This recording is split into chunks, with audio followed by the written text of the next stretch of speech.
ஐட்டம்லாம் நல்லா வறுத்து சுத்தமா நம்ம வீட்டுக்கு எப்படி செய்வோம் அதே மாதிரி நாங்க செஞ்சு எல்லாருக்கும் கொடுத்துட்டு இருக்கிறோம். நம்மளே வீட்டுல கெமிக்கல் எதுவுமே இல்லாம இயற்கையான ஒரு சோப்பு. ரெடிமேடு இட்லி மாவு. Without idli, there is no chutney. முருங்கை பொடி, பிரண்டை பொடி, 500 சர்க்கரை இருந்தாலும் நார்மலுக்கு 100க்கு 100 கொண்டு வர்ற சர்க்கரை கண்ட்ரோல் பவுடர், நிறைய சத்துக்கள் நிறைந்த சத்து மாவு, செட்டிநாட்டு பிரியாணி மசாலா, பருப்பு பொடி, கருவேப்பிலை இட்லி பொடி, செட்டிநாட்டு சாம்பார் தூள், ரசப்பொடி, மாங்காய் ஊறுகாய், 12 விதமான மூலிகையை சேர்த்து காய்ச்சி எடுத்த ஹேர் ஆயில், ஆவார அரப்பு பொடி. இந்த பொருள் எல்லாம் உங்களுக்கு வேணும்னா கீழே இருக்கிற வாட்ஸ்அப் நம்பருக்கு கேட்டு வாங்கிக்கோங்க.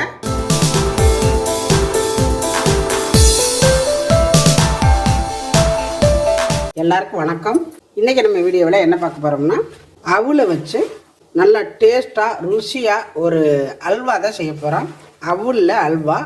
இதில் அல்வானாலே நிறைய நெய் ஊற்றுவாங்க, எண்ணெய் ஊற்றுவாங்க. நம்ம இது எதுவுமே இல்லாமல் அல்வா சூப்பராக நல்ல டேஸ்ட்டாக நல்ல மனமாக ருசியாக எப்படி செய்கிறது அப்படின்னு தான் பார்க்க போகிறோம். அதுக்கு அவல் எடுத்துருக்கிறேன். சிகப்பு அவல், வெள்ளை அவல் எது வேணாலும் எடுத்துக்கலாம். நான் இந்த மாதிரி வெள்ளை அவல் தான் எடுத்துருக்கிறேன். இது கெட்டி அவல் எடுத்துருக்கிறேன். நீங்கள் கெட்டி அவல் இல்லை லேஸ் அவல் எது வேணாலும் எடுத்துக்கலாம். நான் இந்த கப்பில் 3 கப்பு எடுக்கிறேன். 3 கப்பு எடுத்துருக்கிறேன். இதை இப்போ வறுக்கணும். அடுப்பை சுலவில் வச்சுக்கிட்டே வருங்க. நல்லா தொட்டு பார்த்தா நல்லா சலசலன்னு இருக்கணும். நம்ம உடச்சி பார்த்தா நல்லா உடையணும். நல்லா மொறுன்னு உடையணும். போதும், இந்த அளவு நான் வறுத்துட்டு நல்லா உடையுது, தொட முடியல, சுடுது. நல்லா இந்த அளவு இருந்தால் போதும். இப்போ இதை இறக்கிக்கலாம். இப்போ ஒரு பாத்திரத்தை அடுப்பில் வச்சுருக்கிறேன். நம்ம எதில் அவ்வளோ அளந்தோமோ அதே கப்பில் 1.5 கப்பு வெல்லம் எடுத்துக்கலாம். இது வெல்லம் இல்லை, கரும்பு சக்கரை எடுத்துருக்கிறேன். நீங்கள் வெல்லமாக இருந்தால் நுணுக்கி இதே மாதிரி எடுத்துக்கோங்க. இதில் ஒரு 3/4 கப்பு தண்ணி சேர்த்துருக்குறேன். இது வெல்லம் கரைஞ்சா போதும், பாகு போதமெல்லாம் வேண்டியதில்லை. இப்போ பார்த்திங்கன்னா சர்க்கரை நல்லா உருகிருச்சு. இப்போ இது இருக்கட்டும். இப்போ நம்ம சர்க்கரை பாவை இறக்கி வச்சுட்டோம். இது கொஞ்சம் ஆறட்டும். ஆற விட்டு வடிகட்டிக்கணும். கல் மண் இல்லாமல் வடிகட்டுறதுக்காகத்தான் சர்க்கரையை நம்ம நல்லா காய்ச்சி வச்சுருக்குறோம். அவ்வளவுதான். ஒரு தேங்காயை உடைச்சி இந்த மாதிரி நான் கட் பண்ணி வச்சுருக்கிறேன். இதை அரைச்சி நம்ம தேங்காய் பால் எடுக்கணும். இதை நம்ம அரைச்சிக்கலாம். நான் ஒரு மூடி எடுத்துருக்கிறேன். இதை இப்போ நம்ம அரைக்கணும். அரைச்சி தண்ணி விட்டு தேங்காய் பாலாக எடுக்கணும். நிறைய தண்ணி விட்டுறாமல் கம்மியாக தண்ணி விட்டு அரைங்க. நீங்கள் ஒரு 2 தடவை 3 தடவை அரைச்சாலும் பரவாயில்ல. நான் தேங்காய் நிறைய இருக்குதுங்கிறதுனால ஒரு தேங்காய் போட்டிருக்கிறேன். நம்ம எதில் அவல் எடுத்தோமோ அந்த கப்பில் 5 கப்பு வர்ற மாதிரி எடுத்துக்கோங்க தண்ணி. தேங்காய் பால் 5 கப்பு வரணும். அதுதான் உங்களுக்கு கணக்கு கரெக்டாக இருக்கும். நீங்கள் நிறைய தேங்காய் வேணாலும் சேர்த்துக்கலாம், இல்லை நிறைய பால் வேணும்னாலும் திரும்ப விட்டு அரைச்சி எடுத்துக்கலாம். இப்போ நான் இதை அரைச்சி பால் எடுத்துக்கிட்டு காட்டுறேன். தேங்காயை போட்டு இந்த மாதிரி தண்ணி ஊற்றாமல் அடிச்சிருங்க. அடிச்சுட்டு நீங்கள் எதில் அளந்தீங்களோ அதில் தண்ணி அளந்து ஊற்றிக்கோங்க. இப்போ நான் ஏற்கனவே இதில் 2 கப்பு விட்டுட்டேன். இதோட 3 கப்பு விட்டுருக்குறேன். இன்னும் 2 கப்பு தான் விடணும். இப்போ இதை நம்ம அடித்து பாலாக புளிஞ்சு எடுத்துக்கிட்டு 2வது அடிக்கும் பொழுது 2 கப்பு விட்டு அரைச்சோம்னா கரெக்டாக இருக்கும். இந்த மாதிரி அரைச்சிக்கோங்க, ஈஸியாகவும் இருக்கும்.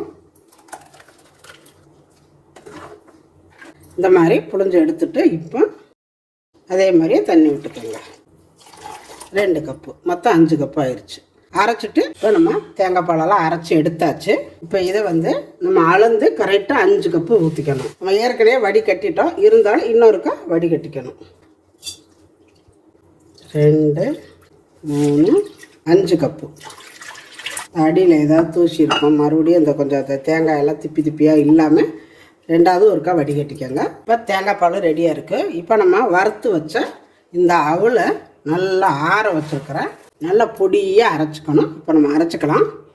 இப்போ நம்ம அரைச்சி எடுத்தாச்சு.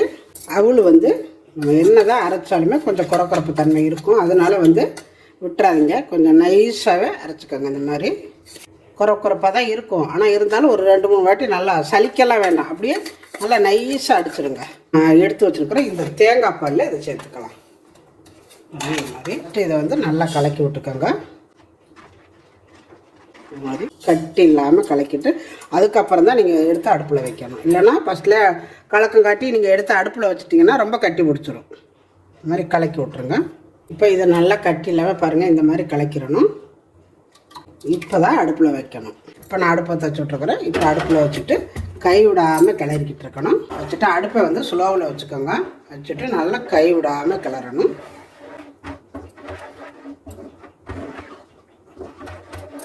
கை விடாமல் கட்டிக்கிட்டே இருக்கணும். ஓரளவு கட்டி வந்தோன்னா நம்ம காய்ச்சி வச்சுருக்கிற இந்த சர்க்கரை பாவை அப்படியே மெதுவாக விட்டுக்கோங்க.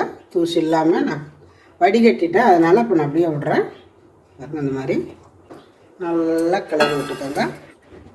நல்லா கை விடாமல் கிளறணும். நல்லா இந்த மாதிரி கை விடாமல் கிளறிக்கிட்டே இருங்க. நல்லா இப்போ இது வேகட்டும். இங்கே பார்த்தீங்கன்னா நான் இந்த மாதிரி ஒரு டப்பா தான் எடுத்துருக்கிறேன். உங்கள்கிட்ட ஷேப்பு வர்றதுக்காகத்தான். இது மேலே நான் ஒரு இலையை போட்டுக்கிறேன். அதாவது இலையை வந்து அடுப்பில் வாட்டிக்கங்க, அப்போ தான் இந்த மாதிரி வரும். இப்படி போட்டுக்கோங்க. நல்லா இந்த மாதிரி கை விடாமல் கிளறிக்கணும். அடுப்பை வந்து ஸ்லோவில் வச்சுட்டு நெய் வேணால் சேர்த்துக்கலாம். நான் வந்து சேர்க்கலை. நம்ம வந்து தேங்காய் பாலில் செஞ்சுருக்குறோம். தேங்காய் பாலில் வந்து அந்த தேங்காய் எண்ணெய் வாசம் வரும், நல்லாயிருக்கும், அதுவே போதும். அதனால் வந்து நான் எதுவுமே சேர்த்துக்கலை. நீங்கள் வேணும்னா நெய் சேர்த்துக்கிட்டிங்கன்னா இன்னும் நல்லா டேஸ்ட்டாக அந்த நெய் வாசத்தோடு இருக்கும். ஒரு 2 ஏலக்காய் எடுத்து இந்த மாதிரி நச்சு வச்சுருக்கிறேன், அதை சேர்த்துக்கலாம். சர்க்கரையை போட்டு ஏலக்காய் நக்கையில் நான் நிறைய வாட்டி சொல்லியிருப்பேன்.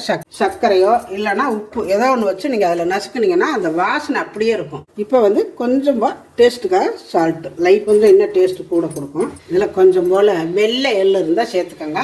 அது பார்க்குறதுக்கு நல்லாயிருக்கும், சாப்பிடவும் டேஸ்ட்டாக இருக்குது. என்கிட்ட வெள்ளை எள்ளு இல்லை, அதனால் கருப்பு எள்ளு தான் இருக்குது. நான் கொஞ்சமாக விடுறேன். தேங்காய் பால் வந்து நான் வந்து கெட்டி பாலாக விட்டுருக்கிறேன். அதுவும் இந்த பாத்திரத்துக்கு அதுக்கும் அப்படியே அந்த எண்ணெய் கசிகிற மாதிரி வருது பாருங்கள். நான் எதுவுமே விடலை, எப்படி வருது பாருங்கள். இப்போ இதில் வந்து நல்லா பாருங்கள் டைட்டாக வந்துருச்சு. இதில் வந்து இப்போ நான் வந்து ஒரு 2 ஸ்பூனு கார்ன்ஃப்ளவர் மாவு போட்டு கரைச்சி ஊற்றினேன். அது வீடியோ ஆகலை. நீங்கள் வந்து இறக்குற டயத்தில் ஒரு 2 ஸ்பூனு கார்ன்ஃப்ளவர் மாவு கரைச்சி ஊற்றுனீங்கன்னா தான் அந்த அந்த அல்வாவுக்கான அந்த பிசுபிசுப்பு தன்மை வரும். இல்லாட்டி இது வந்து உடஞ்ச மாதிரியே இருக்கும். அதனால் 2 ஸ்பூன் போட்டு கடைசியாக இறக்கி ஊற்றிக்கோங்க. இப்போ இதில் வந்து உங்களுக்கு என்னென்ன வேணுமா போட்டுக்கலாம். முந்திரி, பாதாம், பிஸ்தா, அப்படி இல்லைன்னா நிலக்கடலை, அது கூட நல்லா இந்த தோலெல்லாம் எடுத்துகிட்டு ஊதிட்டு 2ஆக உடச்சி கூட போட்டுக்கலாம். நான் வந்து முந்திரி பருப்பு மட்டும் இப்போ சேர்த்துருக்குறேன். போட்டுட்டு இப்போ வந்து நம்ம அடுப்பு ஆஃப் பண்ணிடுவோம். இந்த மாதிரி உருண்டு திரண்டு வரணும்னா நம்ம கொஞ்சம் போல் நம்ம கார்ன்ஃப்ளவர் மாவு ஊற்றிக்கணும்.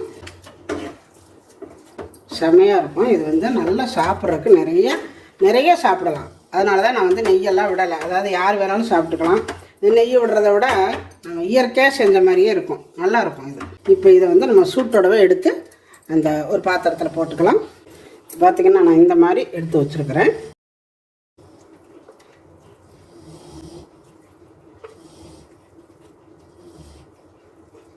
இப்போ இதை வந்து கரெக்டாக விட்டுக்கோங்க மடிச்சு. இதை வந்து பிளாஸ்டிக்கில் போட்டிருக்கிறோம்னு நினைக்காதீங்க, இதில் சூடு ஏறாது. ஏன்னா நம்ம இலையை வச்சு போட்டிருக்கிறோம். இது வந்து கொஞ்ச நேரம் இதை ஆற விட்டு எடுத்து மாற்றிட போகிறோம். அதனால் பிளாஸ்டிக்கு அதுக்கு சம்மந்தமே இல்லை. நம்ம வந்து இலையை வந்து வாட்டி போட்டிருக்கனால நல்லாயிருக்கு. இது லைட்டாக ஆறினதுக்கப்புறம் எடுத்து அப்படியே வேறு ஒரு பாத்திரத்துக்கு மாற்றிக்கலாம். பாருங்கள் ஓரளவு ஆறிடுச்சு. இப்போ வந்து நம்ம வேறு ஒரு பாத்திரத்துக்கு மாற்றிக்கலாம். இந்த மாதிரி அகலமான ஒரு பிளேட் எடுத்துக்கலாம். நம்ம எடுக்கிறதுக்கு ஈஸியாக வரும். அதனால தான் பிறகு சூடு எதுவுமே ஏறலை, நல்லா ஆறிடுச்சு. இப்போ வந்து நம்ம இதை பீஸ் போட்டுக்கலாம். நல்லா இந்த மாதிரி தட்டி விட்டுக்கிட்டேன்.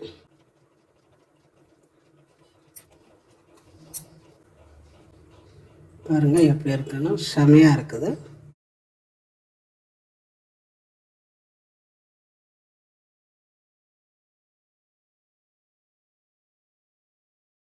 வெளியிலே வச்சுருந்தா கூட நம்ம ஒரு வாரத்தை வச்சுருக்கலாம், கெடவே கெடாது, நல்லாயிருக்கும். நம்மளும் இப்போ வர சாப்பிட்டுக்கலாம், ரொம்ப நல்லாயிருக்கும். வந்து இன்னும் கூட ஆறணும்.